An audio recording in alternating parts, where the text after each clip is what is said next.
India वालों please अब भी कदर करो, संभल जाओ, अपनी बहन बेटियां बचाओ। ये इंडिया का टॉप ब्रूटल मर्डर केस है। इसमें गैंग रेप भी हुआ है, क्योंकि मैं वो बंदा हूँ जिसने सबसे पहले डेड बॉडी को वहाँ पे मैंने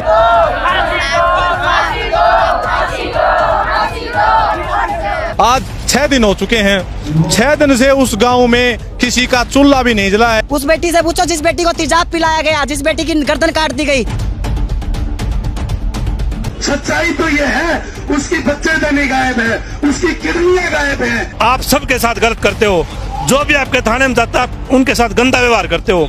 या तो अपने आप को सुधार लेना, हम सुधार देंगे। हरियाणा के भिवानी जिले में हजारों लोग सड़कों पर उतरकर मनीषा के लिए जस्टिस की मांग कर रहे हैं, क्योंकि 19 साल की मनीषा का डेड बॉडी सिंघानी गांव के नहर के पास एक खेत में खौफनाक स्थिति में मिला है।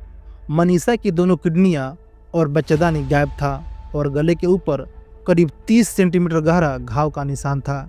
ऐसा लग रहा था कि मनीषा के गले को काफ़ी धारेदार हथियार से काटा गया है और मनीषा के दोनों आंखों को पूरी तरह से डिस्ट्रॉय कर दिया गया था और चेहरा देखकर ऐसा लग रहा था कि चेहरे पर एसिड डालकर जलाया गया था। मनीषा के साथ ऐसा जिसने भी किया वह सिर्फ मनीषा को मारना नहीं चाहता था, बल्कि वह पूरे समाज में खौफ फैलाना चाहता था। हाल ही में मनीषा ने 12th पास किया था और मनीषा 12वीं के बाद नर्सिंग की पढ़ाई करना चाहती थी, लेकिन मनीषा के परिवार वालों के पास इतना पैसा नहीं था कि वह मनीषा का एडमिशन नर्सिंग कॉलेज में करवा सके। मनीषा अपने सपनों को पूरा करने के लिए खुद पैसा कमाने को सोचती हैं, इसलिए मनीषा कुछ महीना पहले ही सिंघानी के एक प्राइवेट प्ले स्कूल में टीचर की नौकरी करने लगती हैं। मनीषा प्ले स्कूल में छोटे बच्चों को पढ़ाया करती थी, जिनसे मनीषा हर महीने अच्छे खासे पैसे कमा लेती थी। 11 अगस्त 2025 को मनीषा हर दिन की तरह आज भी सुबह सुबह बच्चों को पढ़ाने के लिए प्ले स्कूल जाती हैं। स्कूल में छुट्टी के बाद मनीषा करीब 2 बजे प्ले स्कूल से बाहर आती हैं और अपने पिता संजय को फोन करके बताती हैं कि आज वह थोड़ा लेट घर आएगी, क्योंकि वह सिंघानी के आइडियल नर्सिंग कॉलेज में बीएससी नर्सिंग में एडमिशन से रिलेटेड इंक्वायरी करने जा रही हैं।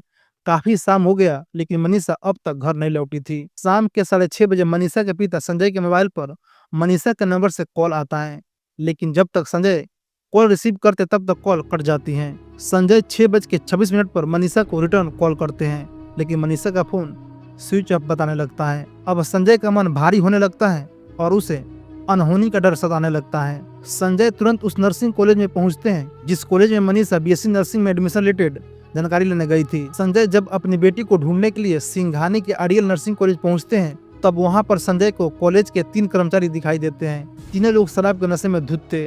संजय ने जब कॉलेज के कर्मचारी से पूछा क्या उसकी बेटी यहाँ पर आई थी, तब उन लोगों का जवाब था नहीं।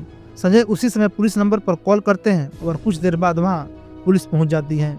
संजय ने सारी बातें पुलिस को बताया। पुलिस ने जब कॉलेज के तीनों कर्मचारियों से पूछा क्या मनीषा यहाँ आई थी, तो वह लोगों का जवाब था नहीं। पुलिस ने जब कॉलेज के कर्मचारियों से कॉलेज में लगे सीसीटीवी कैमरे का फुटेज दिखाने को कहा, तो वह लोग कहते हैं कि जिस कमरे में सीसीटीवी कैमरा लगा है उस कमरे में ताला लगा हुआ है। अगर उन्हें सीसीटीवी कैमरे की रिकॉर्डिंग देखना है तो वो अगले दिन आए। पुलिस आइडियल नर्सिंग कॉलेज के कर्मचारियों का यह बात सुनकर वहां से बाहर आ जाती हैं और संजय को सलाह देती हैं कि वो अपनी बेटी की मिसिंग रिपोर्ट लोहारू थाने में दर्ज करवाए। संजय अपनी बेटी की मिसिंग रिपोर्ट लिखवाने लोहारू पुलिस स्टेशन पहुँचते हैं, लेकिन जब संजय ने मनीषा की मिसिंग रिपोर्ट लोहारू पुलिस को लिखने को कहा तो पुलिस ने संजय को ऐसा जवाब दिया जिसे सुनकर किसी भी बाप का कलेजा फट जाएगा। पुलिस संजय से कहती है कि तुम्हारी बेटी किसी लड़के के साथ भाग गई होगी। 2 दिन बाद वो मैरिज सर्टिफिकेट लेकर घर पहुंच जाएगी। मनीषा के गायब होने के 1 दिन बाद पुलिस ने 12 अगस्त 2025 को मनीषा की मिसिंग रिपोर्ट दर्ज करती है। इधर मनीषा गायब होने की खबर जब मनीषा के गाँव वाले को पता चलता है तो सभी लोग सड़क पर उतरकर मनीषा को ढूंढने लगते हैं और पुलिस पर भी दबाव बनाने लगते हैं। पुलिस अब तक हाथ पर हाथ रखकर बैठी हुई थी। 13 अगस्त 2025 को सुबह सुबह ठाड़ी लक्ष्मण गांव के एक किसान पुलिस को सूचना देता है कि सिंघानी गांव के नहर के पास एक लड़की की डेड बॉडी पड़ी हुई है। सिंघानी पुलिस वहां पहुंचकर डेड बॉडी की जांच पड़ताल शुरू करती है। तभी पुलिस को याद आता है कि 1 दिन पहले 19 साल की मनीषा की मिसिंग रिपोर्ट दर्ज हुई थी। उसी समय वहां पर मनीषा के पिता संजय को बुलाया गया। डेड बॉडी को देखते ही संजय का आंख भर आया और सीना छल्ली छल्ली हो गया, क्योंकि यह डेड बॉडी मनीषा के ही थे। मनीषा के बॉडी को पोस्टमार्टम के लिए भिवानी के सरकारी अस्पताल भेज दिया गया। पोस्टमार्टम रिपोर्ट को जिसने पढ़ा या सुना उनका रूह कांप गया। पोस्टमार्टम रिपोर्ट में बताया गया कि मनीषा के श्वास नली और भोजन नली के साथ साथ मनीषा के दोनों किडनियां और बच्चेदानी गायब हैं और मनीषा के गले पर करीब 30 सेंटीमीटर लंबी और गहरा घाव था। घाव देखकर ऐसा लग रहा था कि मनीषा के गले को काफी धारदार हथियार से काटा गया है।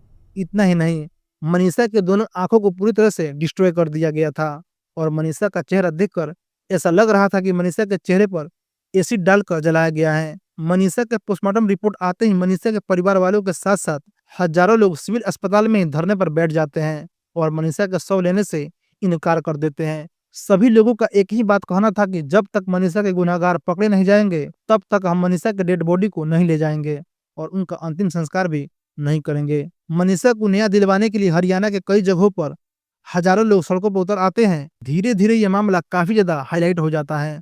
सभी का एक ही आरोप था, अगर लोहारू पुलिस शुरू से ही इस मामले को सीरियस लिया होता तो शायद मनीषा अभी जिंदा होती। अब यह मामला हरियाणा के मुख्यमंत्री नायब सिंह सैनी तक पहुंचा।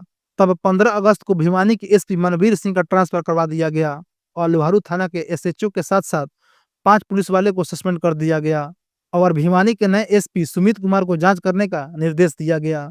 सुमित कुमार ने इस मामले की जांच शुरू किया। 16 अगस्त 2025 को भिवानी के नए एसपी सुमित ने मनीषा के बॉडी को दोबारा पोस्टमार्टम के लिए रोहतक के पीजीआई भेज दिया। 18 अगस्त 2025 को हरियाणा के आईजी मीडिया के सामने आकर ऐसा बयान दिया जिनसे केस का पूरा रुख ही बदल गया। घटना के 5 दिन बाद हरियाणा के आईजी बताते हैं कि पुलिस को 13 अगस्त को मनीषा के डेड बॉडी के पास एक सुसाइड नोट मिला था, लेकिन मनीषा के पिता का कहना है कि मनीषा इंग्लिश में नोट्स नहीं लिख सकती हैं। और जब मनीषा के पोस्टमार्टम का दूसरी रिपोर्ट सामने आया तब पोस्टमार्टम रिपोर्ट में लिखा था कि मनीषा के बॉडी में मोनोस्प्रे नाम का एक जहर मिला है। यह जहर अधिकांश कीटनाशक के रूप में यूज होता है। पुलिस ने बताया कि सीसीटीवी फुटेज के आधार पर हमें पता चला कि मनीषा कीटनाशक बेचने वाले एक व्यक्ति की दुकान पर गई थी और उसने मोनोस्प्रे नाम का कीटनाशक 600 रुपये में खरीदा था और उसे ही खाकर मनीषा ने सुसाइड कर लिया और मनीषा के बॉडी पार्ट को जानवर नोच कर खा गए थे। मनीषा के परिवार वालों और उसके समर्थकों का कहना है कि पुलिस शायद किसी को बचाने के चक्कर में बार बार अपना बयान बदल रही है। पुलिस जानबूझकर इस मर्डर केस को सुसाइड केस में बदलना चाहती है। हरियाणा के भिवानी, चरखी, दादरी समेत हरियाणा के कई जिलों में जोरदार प्रदर्शन हो रहा है, जिस वजह से 21 अगस्त तक इन सभी जगहों पर इंटरनेट सेवा बंद कर दिया गया था। मनीषा के परिवार वालों और समर्थकों का कुछ सवाल है जिसका जवाब पुलिस को निष्पक्ष होकर देना चाहिए। अगर मनीषा ने कीटनाशक पीकर सुसाइड किया तो इसके बारे में पहले पोस्टमार्टम रिपोर्ट में क्यों नहीं पता चला? और अगर पुलिस को 13 अगस्त को मनीषा के डेड बॉडी के पास सुसाइड नोट मिला तो इसका खुलासा 5 दिन बाद 18 अगस्त को क्यों किया गया? पुलिस ने 13 अगस्त को ही इस नोट्स के बारे में क्यों नहीं बताया? अगर मनीषा अंग्रेजी में सुसाइड नोट नहीं लिख सकती हैं तो उसके डेड बॉडी के पास सुसाइड नोट कैसे मिला? अगर मनीषा के डेड बॉडी को जानवरों ने नोचा है तो मनीषा के गर्दन पर धारदार हथियार का सुराग क्यों मिला? और पुलिस बार बार अपना बयान क्यों बदल रही है? इन सभी सवालों के जवाब जानने के लिए अभी भी हजारों लोग पिछले 8-9 दिन से धरने पर बैठे हैं और अब तक मनीषा का अंतिम संस्कार नहीं हुआ है। मनीषा के पेरेंट्स का कहना है कि मनीषा का केस सीबीआई को ट्रांसफर कर दिया जाए और मनीषा के बॉडी का तीसरी बार पोस्टमार्टम दिल्ली के एम्स में करवाया जाए, तभी सभी लोग धरने से उठेंगे और मनीषा का अंतिम संस्कार करेंगे। हरियाणा के मुख्यमंत्री नायब सिंह सैनी ने ट्वीट कर जानकारी दिया कि मनीषा के केस का तहकीकात अब सीबीआई करेगी। अब देखते हैं कि सीबीआई कितने दिनों में मनीषा की मौत की गुत्थी सुलझाएगी। हमारा आपसे एक रिक्वेस्ट है, आप इस वीडियो को ज़्यादा से ज़्यादा शेयर करें ताकि हम लोग भी मनीषा को इंसाफ दिलवाने में थोड़ा सा हेल्प कर सके। और उन सभी लोगों को बहुत बहुत धन्यवाद जो मनीषा को इंसाफ दिलाने के लिए पिछले 8-9 दिन से धरने पर बैठे हैं। और डिजिटल पत्रकारों का भी बहुत बहुत धन्यवाद जो मनीषा को न्याय दिलाने के लिए लगातार आवाज़ उठा रहे हैं। इस केस में बस इतना ही। मिलते हैं एक और वीडियो में एक नई सच्ची कहानी के साथ। तब तक के लिए आपका बहुत बहुत धन्यवाद।